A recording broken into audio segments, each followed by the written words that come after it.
नमस्कार, मेधज astro channel पे मेधज परिवार और संस्कार में आप सबका बहुत बहुत स्वागत है। दिन 21 जुलाई 2026 मंगलवार, तिथि श्री मापनौती, तिथि है अष्टमी तिथि और अष्टमी तिथि जया तिथि होती है। जया तिथि विजय प्रदान करती है, विजय का एहसास दिलाती है। मंगल इसके स्वामी होते हैं और इसका जो कारक प्लैनेट है वो राहु होता है। राहु वर्तमान में धनिष्ठा नक्षत्र में है, अनाउंसमेंट ऑफ समथिंग के नक्षत्र में है राहु। इसलिए वर्तमान समय कालखंड अफवाहों से अत्यधिक सावधान रहने का समय है। अष्टमी तिथि पे चूंकि कारक प्लैनेट राहु है और राहु धनिष्ठा में है, तो ये क्लियर कट ऐसा हमको समझना चाहिए कि जब तक राहु धनिष्ठा में है तब तक अष्टमी तिथि के दिन कोई समाचार यदि सुनाई पड़े तो उसको वेरीफाई जरूर करें बिलीव करने से पहले। देखिए, तिथियां सब सेम हैं, कारकत्व सेम हैं, मगर ग्रहों का जो गोचर है अलग अलग नक्षत्रों में, अलग अलग राशियों में, उसके अनुसार रिजल्ट में परिवर्तन तो होगा ही। स्वभाव सेम रहेगा मगर उसकी क्वालिटी तो हमको चेंज करनी ही होगी समझने के लिए। अष्टमी तिथि वाले लोग फिजिकली स्ट्रांग होते हैं। जनरली उनके साथ पूर्व जन्मों में कुछ ऐसा कर्म जुड़ा होता है कि रिश्तों में वादा पूर्व जन्मों में कई सारे उनके वादे अधूरे होते हैं। इसलिए इस जन्म में उनको जब भी रिश्ते में उनको सिर्फ देना ही होता है, निभाना ही होता है, उनको उम्मीद कम करनी चाहिए। ये ऐसा अष्टमी के बारे में समझना चाहिए। यहाँ से कर्मों में परिवर्तन होता है तो इनके लोगों के जीवन में भी एक स्टेज के बाद बहुत बड़ा परिवर्तन आता है। ये लोग सोशली बहुत स्ट्रांग होते हैं और उनकी फैन फॉलोइंग और एक्सेप्टेंस बहुत अच्छी होती है। अगर कुंडली में जरा सा भी राहु और मंगल की स्थिति बेहतर हो तो ये लोग बहुत ज़्यादा फेमस होते हैं और अनेक लोगों के काम करते हैं। लोग इन पे डिपेंड करते हैं, डिपेंडेबल होते हैं ऐसे लोग। वारात आयुष्यवर्धनम, वार है मंगलवार। जब मंगलवार होता है तो अश्विनी, उत्तरा, भाद्रपद, कृतिका, अनुराधा, अश्लेषा में कोई प्लैनेट हो तो सर्वार्थ सिद्धि योग बनाता है। तो इनमें से कोई प्लैनेट इनमें नहीं है, तो आज के दिन कोई गोचर से बनने वाला वार के अनुसार सर्वार्थ सिद्धि योग नहीं है, जबकि मंगल धनिष्ठा में है जिससे उत्पात योग बन रहा है और शतभिषा में मृत्यु योग, पूर्वा भाद्रपद में काण योग। तो शतभिषा में कोई नहीं है प्लैनेट, पूर्वा भाद्रपद में भी कोई नहीं है। अब देखिए, आज के दिन ये दिन बहुत ही विचित्र प्रकार का दिन है। मंगलवार को अष्टमी ये सिद्ध योग बनाती है। अगर मंगलवार को अष्टमी हो, क्यों सिद्ध योग? क्योंकि मंगल जया तिथि है, ये अष्टमी जया तिथि है और आज मंगलवार है। जैसे नंदा तिथि शुक्रवार को सिद्ध योग बनाएगी, रिक्ता तिथि शनिवार को क्योंकि उसका स्वभाव शनिदेव जैसा है, भद्रा तिथि बुधवार को सिद्ध योग बनाएगी, पूर्णा तिथि गुरुवार को सिद्ध योग बनाएगी। वैसे ही अष्टमी तिथि मंगलवार को सिद्ध योग बना रही है। परंतु इसमें एक बात समझने की जरूर है कि अष्टमी तिथि के जो कारक प्लैनेट राहु हैं वो धनिष्ठा में हैं और उत्पात योग बना रहे हैं। आज के दिन कोई भी कार्य, और आगे नक्षत्र है चित्रा और मंगलवार को चित्रा नक्षत्र इमॉर्टल योग बनाता है, तो हमें दिख तो रहा है, वो अच्छा दिख रहा है कि सिद्ध योग है जैसा पंचांग में आपको लिखा दिखेगा भी। परंतु मेधज एस्ट्रो में जो लोग पढ़ रहे हैं उनको ये पता होना चाहिए कि आज के दिन अत्यधिक सावधान रहने का दिन है। स्पेशली 2 घटी मुहूर्त जो यहाँ पे आपको दिखाई पड़ेगा, यहाँ पे उसमें जो समय धनिष्ठा नक्षत्र का समय हो या शतभिषा नक्षत्र का समय हो या पूर्वा भाद्रपद नक्षत्र का समय हो, वो समय कोई बुरी घटना न हो, इसका ध्यान रखते हुए अत्यधिक सावधान रहने की आवश्यकता है। हाँ, सर्वार्थ सिद्धि के नक्षत्रों में ये फायदा है कि जैसे अश्विनी, उत्तरा, भाद्रपद, कृतिका, अनुराधा, अश्लेषा ये सर्वार्थ सिद्धि योग बना रहे हैं, तो इनके 2 घटी के मुहूर्त के नक्षत्र भी अच्छा रिजल्ट देंगे। नक्षत्रार्थ हरते पापम नक्षत्र है चित्रा नक्षत्र। जब चित्रा होता है तो मूल, पूर्वा भाद्रपद और मिश्रा भी एक्टिवेट हो जाता है। तो देखिए, Purva Bhadrapada is not giving good result today, वो इक्वली एक्टिवेटेड है। तो दिन हमको दिख रहा है कि बहुत अच्छा है, मगर मुझे नहीं लगता कि आज के दिन में राहु के धनिष्ठा में होने की वजह से ये सारा खेल बिगड़ रहा है। आज कोई भी आउट ऑफ बॉक्स काम मत कीजिए, कोई भी एडवेंचर मत कीजिए, किसी भी अनजान व्यक्ति से संबंध बनाने का उचित दिन नहीं है। अनजान व्यक्ति घर में आए, कंपनी में आए, आपकी सोबत में आए, संगति में आए, आज के दिन अवॉइड कीजिए, अन्यथा इसका परिणाम बुरा चुकाना पड़ सकता है। नक्षत्रार्थ हरते पापम नक्षत्र है चित्रा। चित्रा नक्षत्र शानदार नक्षत्र है, दक्ष देवता का है और ऐसे लोगों को सेल्फी लेने का, फोटो रखने का, फोटो सेव करने का बड़ा शौक होता है। चंद्रमा चित्रा में प्रसन्न नहीं होते। चित्रा नक्षत्र एक प्रकार से चंद्रमा का बर्थ नक्षत्र भी कहा जा सकता है। इस पर कोई वेद नहीं है चित्रा पे। चित्रा नक्षत्र को कोई अपोज नहीं करता, कोई प्लैनेट, कोई नक्षत्र। इससे क्या होता है कि ऐसे लोगों का मन बड़ा ही चंचल होता है होते ये लोग बहुत क्रिएटिव हैं, मगर चंद्रमा चित्रा में अगर हो जाए किसी स्त्री के तो ये बाय डिफॉल्ट ही इसको डिनायल ऑफ मैरिज समझना चाहिए, अगर कोई शुभ योग और कुंडली में ना बने हो तो। अगर और कोई कुंडली में शुभ योग ना बने हों तो चंद्रमा अगर चित्रा में हो तो ऐसी स्त्रियों के लिए विवाह के लिए शुरू से ही बहुत उपाय कराने चाहिए। योगात रोग निवारणम योग है सिद्ध योग। सिद्ध योग उत्तराषाढ़ा में केतु इसके स्वामी होते हैं। सिद्ध योग बहुत ही शुभ योग है। और जैसे पूर्वाषाढ़ा में अगर कोई इसके पहले जो शिव योग था उसमें अगर आपको कृपा प्राप्त करनी है तो जेंटलमैन बनना पड़ेगा, और अगर उत्तराषाढ़ा में आपको आकाशीय कृपा प्राप्त करनी है तो अनकंडीशनल हेल्प करना पड़ेगा। अपना मन मार के दूसरों को जीतने में सहयोग देना होगा, तब आपको सिद्ध योग का अच्छा फल प्राप्त होता है। कर्णात्कार सिद्धिश्च,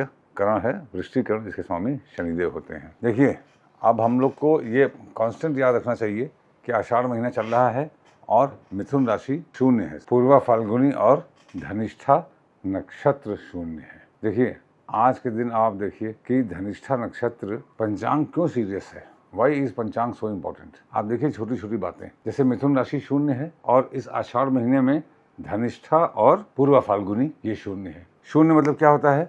शून्य मतलब ये होता है कि उस नक्षत्र या राशि से संबंधित घटनाएं बहुत ही इम्पोर्टेंट होंगी, मेजर होंगी। राहु धनिष्ठा में है, तो राहु धनिष्ठा में है तो आप समझिए कि धनिष्ठा नक्षत्र जैसे शून्य है तो धनिष्ठा कहाँ पे असर दिखाएगा? देखिए जिन वार में धनिष्ठा शुभ हो उस दिन राहु का बहुत अच्छा फल मिलेगा। अब आपको हमारी लिस्ट बताती है कि धनिष्ठा सर्वार सिद्धि योग किसी दिन नहीं बनाता और धनिष्ठा उत्पात योग बनाता है मंगलवार को। तो आप समझिए जब तक अभी से लेके और जनवरी फरवरी तक राहु धनिष्ठा में हैं, मंगलवार को अत्यधिक सावधान रहने की आवश्यकता है। उसमें से भी आषाढ़ महीने में जब धनिष्ठा नक्षत्र शून्य है तब तो अत्यधिक सावधान रहने की आवश्यकता है। अब आज के दिन धनिष्ठा में उत्पात योग, आषाढ़ महीना, तो ये आप इसको सिद्धि योग जो है अष्टमी मंगलवार, चित्रा मंगलवार, ये सब कैंसिल समझिए। हालांकि इसके अच्छे फल मिलेंगे जरूर, मगर मैं इसको मानना ही नहीं चाहता। क्यों? क्योंकि मैं पूरे दिन का फोकस राहु धनिष्ठा में सावधान रहने पे फोकस करना चाहता हूँ, और मैं चाहता हूँ आप भी यही करिए, क्योंकि आगे फिर अच्छे योग मिलेंगे। क्योंकि राहु इज गॉड ऑफ कलयुग, राहु से दिया हुआ डैमेज बहुत सालों में भी पूरा नहीं हो पाता, ठीक है? तो वो उस प्रकार की आपको सावधानी रखने की आवश्यकता है। अब मैंने कल जैसे मेष राशि के बारे में बताया था, हर एक हाउसेस के बाधक का, तो आज चलिए वृषभ राशि के बारे में बता देता हूँ। मगर मैं ये जानबूझ के आपको बता इसलिए रहा हूँ ताकि आपको इसकी आदत पड़े देखने की। बाधक को जरूर ऑब्जर्व कीजिएगा। अब जैसे आज चंद्रमा चित्रा में है, तुला में है, तो बाधक क्या हुआ? चर राशि है, एकादश भाव, सूर्य। क्या सूर्य का तुला राशि या शुक्र से संबंध है? नहीं है, कोई बाधक एप्लीकेबल नहीं है। इस तरीके से इसको समझना चाहिए और आपको भी जोड़ना सीख लेना चाहिए। बा, वा और ऊ, ये वृषभ राशि वालों के नाम हैं। तो जिनका नाम इनसे शुरू होता है, बबलू, वासुदेव इत्यादि, उषा, तो अब वृषभ राशि काल पुरुष की दूसरी राशि है। जिसका भी वृषभ लग्न हो उसके लग्न के लिए पहले हाउस, मैंने सारे हाउसेस के बारे में कल बता दिया था आपको। मैं अब आगे थोड़ा सा स्पीड से चलूंगा, इसको समझने की कोशिश कीजिएगा। वृषभ लग्न में पहला भाव यानी टोटल ओवरऑल डायरेक्शन के लिए बाधा कब होगी?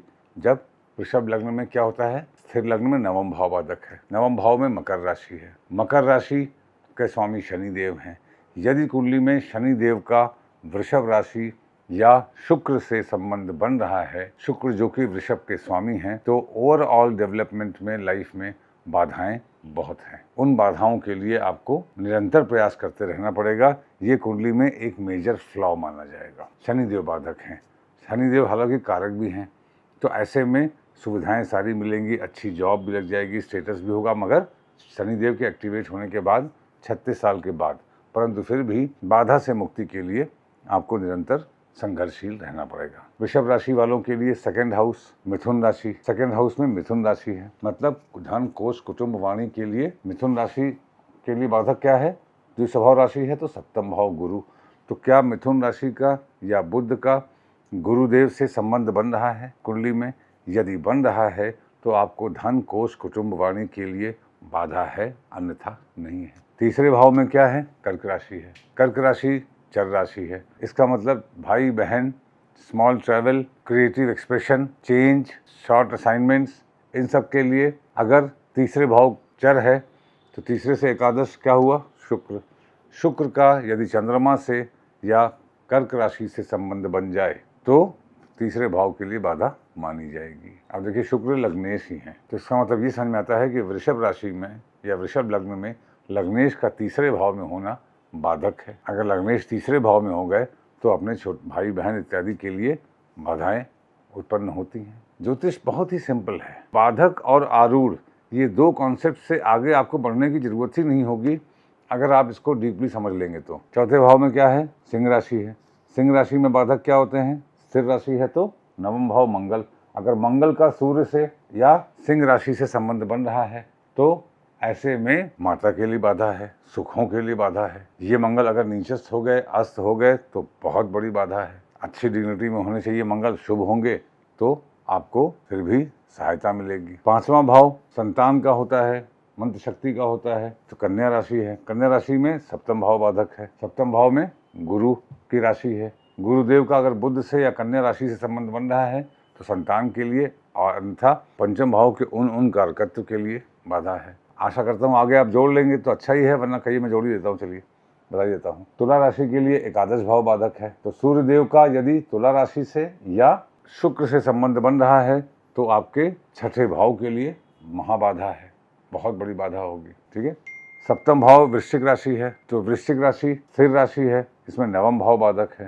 तो चंद्रमा का यदि वृश्चिक राशि से या मंगल से संबंध बन जाए तो सप्तम भाव के लिए बाधा है। अष्टम भाव ससुराल का भाव, गुरुदेव का संबंध यदि गुरु की राशि है, द्विस्वभाव राशि है, सप्तम भाव मतलब बुध, बुध का संबंध यदि धनु से या गुरु से बन जाए तो ससुराल के लिए बाधा है। नवम भाव मंगल पिता के लिए, मकर, मकर के स्वामी शनिदेव, मकर से बाधा हुई। एकादश भाव मंगल, तो मंगल का यदि मकर से या शनि से संबंध बन जाए तो पिता के लिए बाधा है या पिता आपके लिए बाधा है। अब देखिए बाधा में अगर आपका लग्नेश कमजोर है तो आपके लिए बाधा है, और लग्नेश स्ट्रांग है तो उनको अपने लिए बाधा है। इसी तरीके से दसम भाव देखिए, एकादश देखिए और 12वां भाव देखिए। 12वां भाव मोक्ष, लिबरेशन, नींद, बंधन योग, जेल इत्यादि। तो 12वें भाव में चर राशि है, तो यहाँ से शनिदेव हैं एकादश भाव में, शनिदेव की राशि है। तो शनिदेव का संबंध यदि मेष से या मंगल से बन जाए तो 12वें भाव में बाधा है, बहुत बड़ी बाधा है। अगर आप बाधक थ्योरी पे